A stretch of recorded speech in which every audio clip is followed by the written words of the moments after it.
Mes chers compatriotes, un nouvel an vient de commencer. Il porte les espoirs de chacun de nous pour une bonne santé, la tranquillité et la prospérité. Il porte aussi nos espoirs collectifs pour l'unité, la paix, le bonheur partagé et un meilleur vivre ensemble.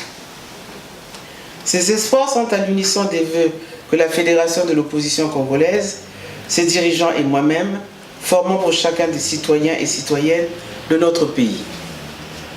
À tous, bonne et heureuse année 2019. Définitivement derrière nous, l'an 2018, comme celles qui l'ont précédé, s'est ajouté à la somme du temps que nous avons perdu.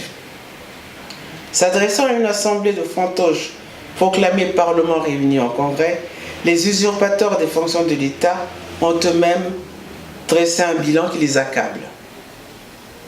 En lieu et place de ce qui a été annoncé être le portrait de l'État de la nation, il a été servi au peuple congolais la répétition des discours passés, la présentation d'ouvrages usés par leur évocation, avec une vacuité particulièrement remarquable dans le regard sur l'avenir.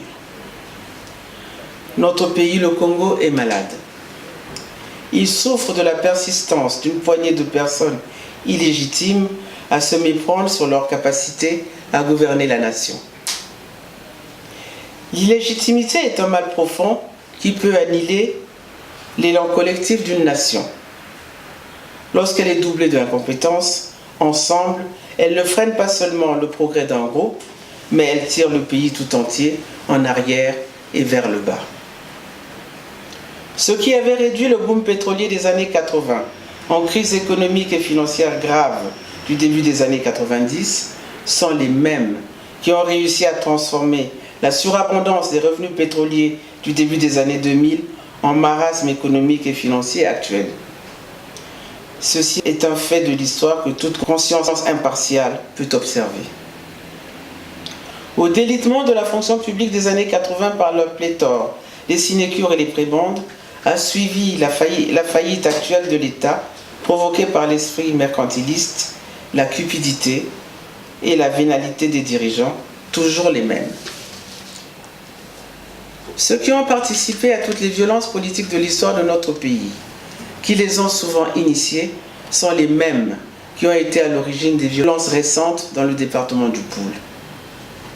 Les victimes sont sous terre pour certaines, d'autres vivent avec les stigmates de tout genre et parfois en déshérence, tandis que les auteurs de ces crimes abominables occupent les fonctions honorables de l'État. Voilà l'état de notre nation. L'état de notre nation est aussi celui où toutes les élites ont démissionné face à leur devoir à l'égard du courage. L'état de notre nation est celui dans lequel des hommes et des femmes dorment et se réveillent dans un pays en faisant comme s'ils n'y étaient pas. Ils refusent de voir la réalité pour se convaincre de n'avoir aucun rôle à jouer, donc aucune responsabilité dans la sauvegarde de la nation. Dans un monde où nous ne sommes pas seuls, le progrès quotidien des autres nations nous ramènera tôt ou tard à faire face à cette réalité. L'exil mental ne nous servira pas longtemps de refuge. Tel est le sens du mémorandum sur l'état de la nation que la Fédération rend public ce jour.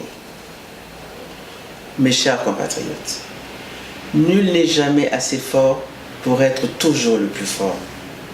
Aucun pouvoir ne peut jamais reposer sur un seul homme ou sur une seule femme. Pendant des années au Zimbabwe, l'on avait cru que le pouvoir était au palais présidentiel jusqu'au jour où le parti a réalisé que c'était lui qui désignait ceux qui dirigent l'État. Le retrait de son soutien a dévoilé qu'en fait de pouvoir, il n'y avait qu'une illusion. Les changements intervenus en Angola sont de la même nature. Le Congo, notre pays, n'échappe pas à cette réalité. C'est pour cette raison que la Fédération de l'opposition congolaise, par ma voix, n'aura de cesse d'en appeler à la conscience patriotique de chacun des Congolais. Notre pays est occupé par des usurpateurs qui ont commis une atteinte à la sûreté de l'État en octobre 2015 en organisant une parodie de référendum alors qu'il n'en avait pas le droit, suivi d'une élection présidentielle anticipée en proclamant des résultats faux. Le candidat arrivé en tête du scrutin présidentiel de 2016, le général Jean-Marie Michel Mokoko, a été jeté en prison par ceux qui considèrent comme un crime de lèse-majesté d'être battu aux urnes. Pour avoir eu le courage d'appeler sa famille politique au sens de la responsabilité patriotique, en l'invitant à respecter la Constitution et accepter l'alternance, André Okombi Salissa croupit en prison sans procès et sans charge avérée. Avec ses responsables politiques, se sont trouvés d'autres compatriotes par dizaines qui ont défendu la liberté et la démocratie en prison. D'autres y ont perdu la vie. Pendant ce temps, le monde bouge et avance sans nous. Près de nous, après plus de 2 ans de lutte acharnée pour la tenue d'élections libres et transparentes, que l'on accepte ou désapprouve les résultats, la RDC vient de connaître sa première alternance pacifique au sommet de l'État. Une nouvelle page de l'histoire commence dans ce pays. Nos vœux de réussite accompagnent ce peuple frère.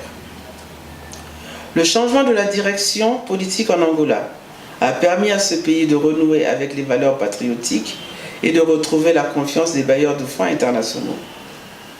Le changement des hommes ayant donné lieu au changement dans les pratiques, ce pays a réussi brillamment la conclusion d'un accord avec le Fonds monétaire international. Notre pays, quant à lui, est écrasé par le poids d'une dette que nul ne peut expliquer.